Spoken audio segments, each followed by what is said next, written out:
Meus cumprimentos à mesa, aos colegas que ainda se encontram no plenário, aos funcionários da casa e àqueles que nos assistem pela TV Assembleia.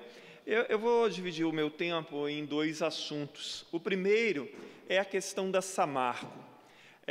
Na semana passada, as entidades que formam o Fórum de Entidades em Defesa da Bacia do Rio Doce, que são cerca de 80 entidades civis, fizeram uma manifestação ali em frente ao Palácio, em busca até de informações, porque, segundo pessoas ligadas ao Fórum, entre elas as pessoas da Transparência Capixaba, o governo do Estado sequer tem uma cópia daquele acordo que foi feito com a Samarco, o governo do Espírito Santo e o governo de Minas. Então, como é que o governo do Estado firmou um acordo, mas ele próprio diz que não tem uma cópia desse acordo? O governo do Estado de Minas até divulgou isso no portal de transparência de lá, mas aqui o governo diz que só a Controladoria... A AGU, na verdade, a Advocacia Geral da União, que tem essa cópia. Isso é incompreensível. As entidades reclamam que esse acordo tem muitos pontos obscuros e muitos analistas começam a achar que isso não vai ser cumprido, que vai acabar no esquecimento. Completamos 5 meses agora da tragédia provocada pela Samarco, que devastou toda a região da Bacia do Rio Doce, e a lama continua chegando. Segundo especialistas, só em 2016, 5 milhões de metros cúbicos de lama desceram da região da barragem para o Rio Doce, porque os diques construídos pela Samarco foram ineficientes para controlar esse vazamento. Portanto, continua se mostrando o descaso, o desprezo da empresa e das autoridades também pelo sofrimento da sociedade. Então, aqui fica registrado que nada está resolvido nesse caso. A Samarco fez uma propaganda muito bonita, tem que olhar os dois lados, mas ela não está olhando o lado que ela prejudicou, o lado que ela destruiu por irresponsabilidade pura, por inconsequência, por não cumprir normas de segurança, por desprezar a sociedade. Essa que é a verdade. E o acordo, nós precisamos estar de olho nele o tempo inteiro, porque há uma grande possibilidade que esse acordo não seja cumprido. Como eu disse, o governo do Estado alega, inclusive, que não tem uma cópia desse acordo. Imagine a seriedade em que isso vai ser cobrado, então. A outra questão que eu gostaria de estar repercutindo aqui é sobre toda essa crise que ocorre no Brasil hoje, né? A população, em meio a isso, parece completamente perdida. Tem-se observado ali a interferência, né, em pedido de impeachment ou não, por parte do STF,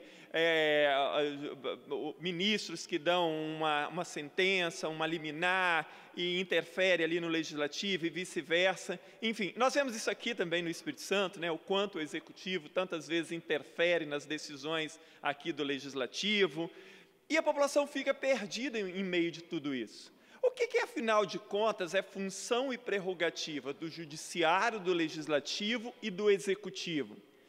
Talvez, nesta crise, fosse a oportunidade para a população estudar um pouquinho mais, pesquisar um pouquinho mais, para entender e conhecer o que, afinal de contas, é de responsabilidade do Legislativo, do Executivo e do Judiciário.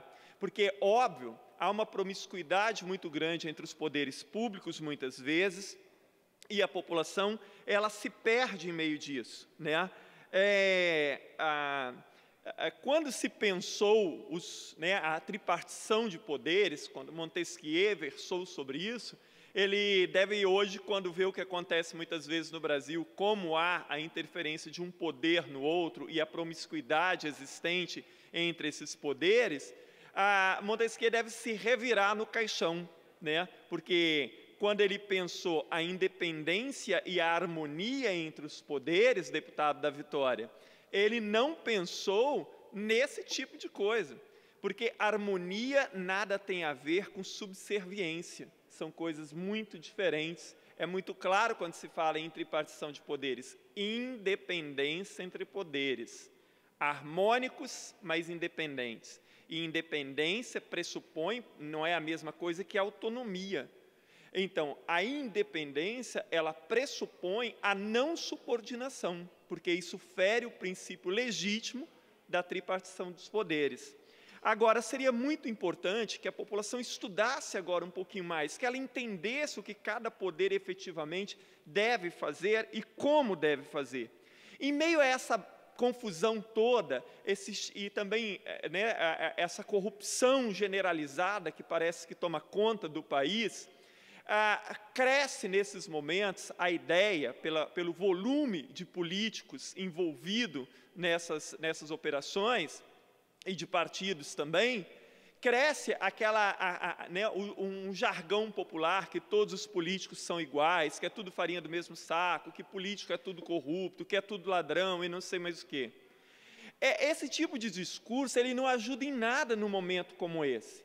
É claro que há muita gente na política mal intencionada, mas toda vez que a população ela acredita nesta ideia que todo político é corrupto, que todo político é ladrão, isso só contribui com a corrupção e com o aumento da corrupção, e não o contrário. Por quê? Quando eu digo que todo mundo é corrupto, os corruptos de verdade, então, se sentem aliviados. Por quê? Bom, se é todo mundo, não está falando de mim, não está me diferenciando, são todos.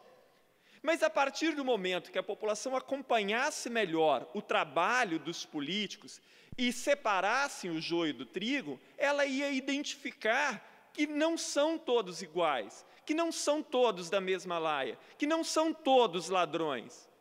Então, a população e aqueles que propagam o tempo inteiro essa ideia de que todo político é ladrão e todo político é corrupto, isso acaba tendo um sentido e um efeito contrário daquilo que a pessoa imagina que terá. Essa opinião generalista, ela é muito ruim. Então, às vezes, quando a pessoa fala assim, todos os políticos são ladrões, é tudo igual, e você pergunta a ela assim, sim, então você conhece todos os políticos? Às vezes, a pessoa que está dizendo isso, ela não sabe citar o nome de 5 vereadores da sua cidade. Quiçá acompanhar o trabalho deles e saber se eles não estão tentando trabalhar sério, não estão conseguindo, mas estão tentando. Ou quando se referem, por exemplo, à Assembleia Legislativa, você pode perguntar às vezes às pessoas que elas citem o nome de 10 deputados, pelo menos, muitas vezes não sabem citar, então a população ela precisa acompanhar. E muitas vezes as pessoas que dizem que ninguém faz nada e que todos os políticos são isso e são aquilo, essa mesma pessoa também não participa de absolutamente nada, muitas vezes nem numa reunião de condomínio para ajudar a melhorar a vida ali do seu próprio condomínio, nem ali ela participa. Então, é importante que a sociedade ela faça a sua parte. Agora, é parte da sociedade, não é só ir lá no dia da eleição, apertar uma tecla e dizer assim, bom, agora eu já escolhi, eu vou para casa, me sentar e esperar que tudo aconteça. Ela tem que acompanhar, ela precisa cobrar dos seus representantes. Independente, mas o meu deputado, o meu vereador, o meu prefeito não se elegeu, não interessa.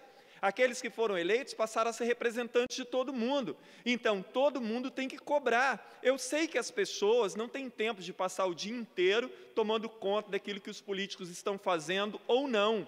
Mas hoje você dispõe de uma quantidade tão grande de formas de acompanhamento, seja o site da Transparência, o site da Assembleia, a TV a Senado, a TV Câmara, a internet, enfim, são tantas coisas.